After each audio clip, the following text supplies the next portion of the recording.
আসসালামু আলাইকুম গাইস। আজকে সকাল সকাল ঘুম থেকে চলে আসছি ছাদে।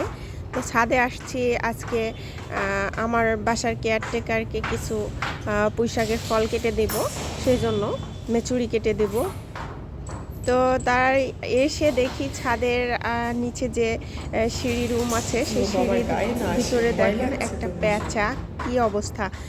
রাত্রে অনেক পেঁচা ডাকাডাকি করছিল। আমি বারবার চিন্তা করছি যে আজকে রাত্রে এত পেঁচা কেন ডাকাডাকি করছে। সকালে উঠে তো দেখি এই অবস্থা, একটা পেঁচা বিল্ডিংয়ের মধ্যে আটকা পড়েছে।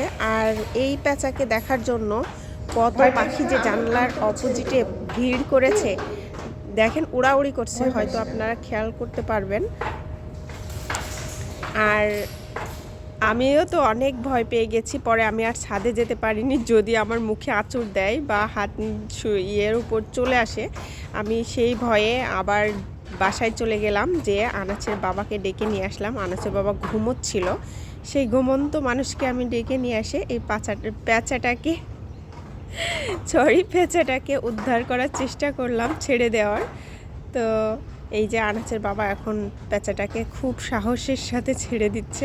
উনিও অনেক ভয় পেয়েছিল আমার মনে হয়, বারবার আমাকে বলছিল তুমি যাও, জানলাটা খুলে দাও। দেখেন পেঁচাটাকে দেখার জন্য কত পাখি যে এখানে ভিড় করেছিল।